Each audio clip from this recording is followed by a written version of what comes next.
So now the next point of discussion is MCQ number 41। इसमें दिया हुआ है कि एक बैक्टीरिया है जिसको हम स्ट्रेप्टोकोकस नमूनिया कहते हैं। स्ट्रेप्टोकोकस नमूनिया बैक्टीरिया के कैप्सूल के अगेंस्ट एंटीबॉडीज़ रिएक्ट कर जाती हैं और ये कौन सा रिएक्शन होता है जिसकी वजह से जो स्ट्रेप्टोकोकस नमूनिया कैप्सूल होता है वो स्वेल कर जाता है और लाइट माइक्रोस्कोपी से विजिबल हो जाता है। इस रिएक्शन को हम कॉलिंग रिएक्शन कहते हैं। कॉलिंग रिएक्शन एक ऐसा बायोकेमिकल रिएक्शन होता है जिसके अंदर एंटीबॉडीज़ बाइंड कर जाती हैं बैक्टीरिया के कैप्सूल के साथ। वो बैक्टीरियाज में आपके स्ट्रेप्टोकोकस नमूनिया भी आता है, क्लैप्शियला आता है, निज़रिया आता है, निज़रिया मेनिंजाइटिस आता है, बैसिलस एंथ्रैक्स आता है, हीमोफिलस इन्फ्लुएंजा आता है, ई. कोली आता है और सैल्मोनेला आता है। अगर जो रिएक्शन पॉजिटिव आता है तो कैप्सूल आपका ओपेक हो जाता है और आपको एनलार्ज हुआ हुआ नजर आना स्टार्ट हो जाता है। इसको हम कॉलिंग रिएक्शन कहते हैं, जिसमें एंटीबॉडीज़ बैक्टीरिया के कैप्सूल के साथ बाइंड कर जाती हैं और अल्टीमेटली जो कैप्सूल होता है वो आपको ओपेक होकर नज़र आना स्टार्ट हो जाता है लाइट माइक्रोस्कोपी के ऊपर। इस रिएक्शन को हम कॉलिंग रिएक्शन कहते हैं।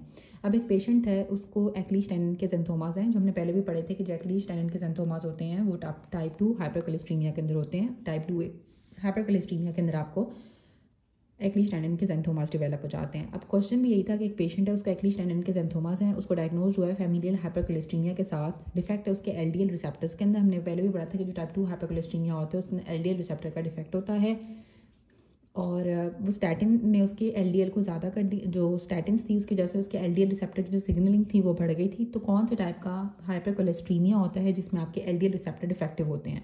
तो जो टाइप 2A होती है उसके अंदर आपके LDL रिसेप्टर डिफेक्टिव होते हैं। टाइप 2A हाइपरकोलेस्ट्रीमिया के अंदर LDL रिसेप्टर डिफेक्टिव होते हैं। नेक्स्ट MCQ दिया हुआ है इओसिनोफिलिया SLE में नहीं होता है। SLE के अंदर आपकी सारी सेल लाइनेजेस डिक्रीज कर जाती हैं तो इओसिनोफिल काउंट नहीं बढ़ता है SLE के अंदर। अब एक 5 साल का बच्चा है, उसको नेक रिजिडिटी है, बुखार हुआ हुआ है, रेस्टलेस है, CSF की एग्जामिनेशन के ऊपर ग्लूकोज कम है, प्रोटीन्स ज़्यादा है, तो उसको मेनिंजाइटिस डेवलप हुआ। तो कॉजेटिव ऑर्गेनिज्म क्या होगा? स्ट्रेप्टोकोकस नमूनिया। जब आपको बैक्टीरियल मेनिंजाइटिस होता है उसमें आपके ग्लूकोज के लेवल कम हो जाते हैं और प्रोटीन ज़्यादा हो जाती हैं। 5 साल के बच्चों के अंदर स्ट्रेप्टोकोकस नमूनिया की वजह से मेनिंजाइटिस होगा जिसमें ग्लूकोज के लेवल कम है और प्रोटीन्स के लेवल ज़्यादा हुए हुए हैं। नेक्स्ट एक बच्चा है, उसको बुखार हुआ है, गला ख़राब है उसका, उसने एंटीबायोटिक ली थी 3 हफ्ते पहले और अब उसको पूरी बॉडी के ऊपर जनरलाइज्ड एडिमा डेवलप हो गया और साथ उसकी यूरिन के अंदर ब्लड आ रहा है, तो उसको पोस्ट स्ट्रेप्टोकोकल ग्लोमेरुलोनेफ्राइटिस होगा।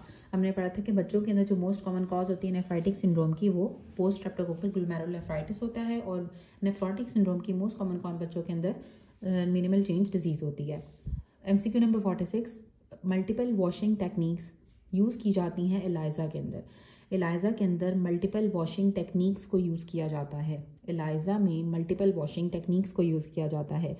क्लैप्शियला 3% एक्वायर्ड कम्युनिटी एक्वायर्ड नमूनिया कराता है। क्लैप्शियला आपका 3% कम्युनिटी एक्वायर्ड नमूनिया क्लैप्शियला की वजह से होते हैं।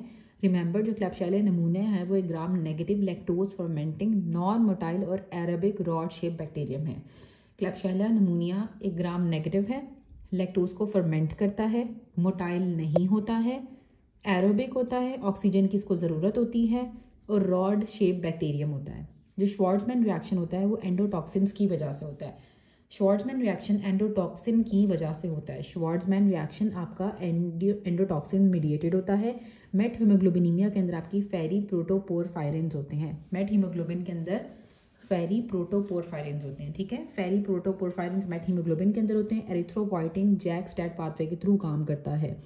एरिथ्रोपोइटिन जैक स्टैट पाथवे के थ्रू काम करता है। हीमोग्लोबिन के बारे में ट्रू है कि ये एक तो कार्बन डाइऑक्साइड को कैरी नहीं करता, हीमोग्लोबिन बफर के तौर पे काम करते हैं। इसके अंदर 2 अल्फा चेन्स होती हैं, 2 बीटा चेन्स होती हैं और ये इसके अंदर आयरन कम होती है as compare to myoglobin. Myoglobin के अंदर ज़्यादा आयरन होती है, हीमोग्लोबिन के अंदर आयरन कम होती है और ये कार्बन डाइऑक्साइड को कैरी नहीं करता। जो एरिथ्रोपोइटिन होता है वो जैक स्टैट पाथवे के थ्रू काम करता है। मेट हीमोग्लोबिन के अंदर फेरी प्रोटोपोरफायरिन होती है। श्वार्ट्ज़मैन रिएक्शन एंडोटॉक्सिन मीडिएटेड होता है। ओके, अब मसल इंजरी की असेसमेंट हम मायोग्लोबिन से करते हैं। मायोग्लोबिन आपको मसल इंजरी के बारे में बताता है। मसल इंजरी की असेसमेंट हम मायोग्लोबिन से करते हैं। मोस्ट कॉमन ऑर्गेनिज्म जो कि इन्फेक्शन करता है HIV वाले पेशेंट्स के अंदर दैट इज़ कैनेडा। जो मोस्ट कॉमन अपॉर्चुनिस्टिक ऑर्गेनिज्म है जो कि HIV वाले पेशेंट्स के अंदर इन्फेक्शन करता है that is निमोसिस्टिस कैरिनाई।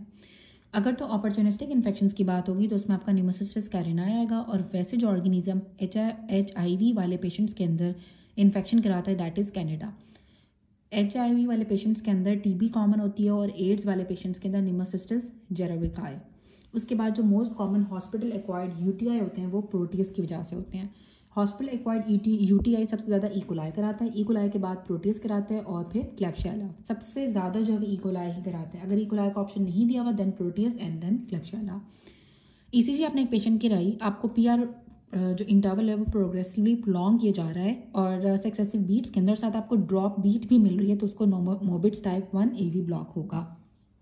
Type 1 AV blocks होते हैं, उसमें पीआर इंटरवल प्रोलॉन्ग होता रहता है और उसके बाद आपको एक सक्सेसिव ड्रॉप बीट भी मिलती है। इसे हम कहते हैं मोबिट्स टाइप 1 एवी ब्लॉक। ठीक है, मोबिट्स 1 एवी ब्लॉक के अंदर पीआर इंटरवल प्रोलॉन्ग होगा और साथ आपको ड्रॉप बीट नजर आती है, that is Mobitz type 1 AV block.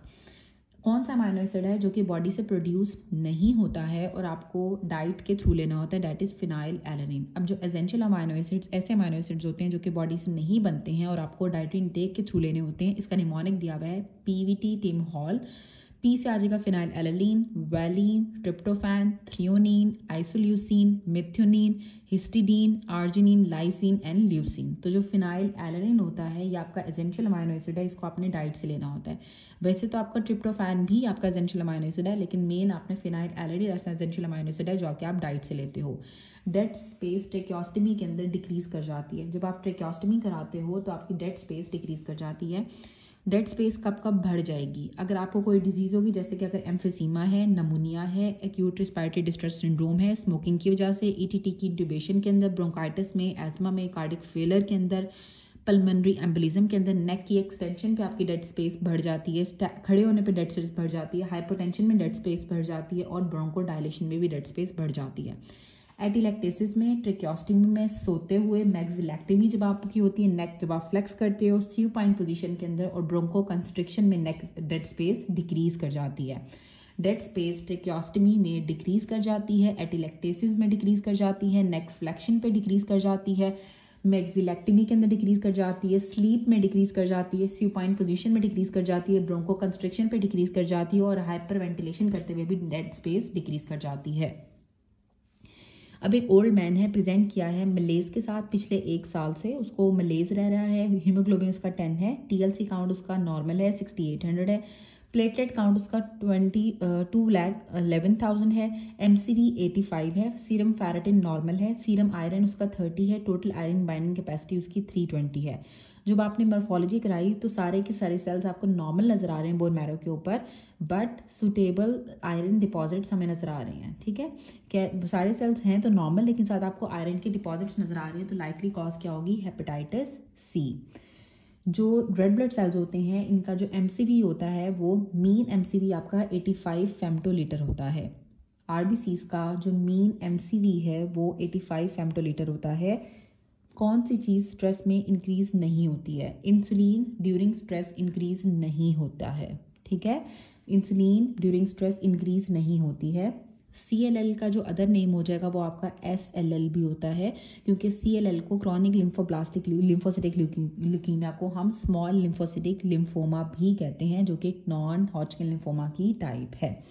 Chronic lymphocytic leukaemia CLL को हम SLL भी कहते हैं, जिसे हम कहते हैं स्मॉल लिम्फोसिटिक लिम्फोमा, जो कि टाइप है नॉन हॉजकिन लिम्फोमास की।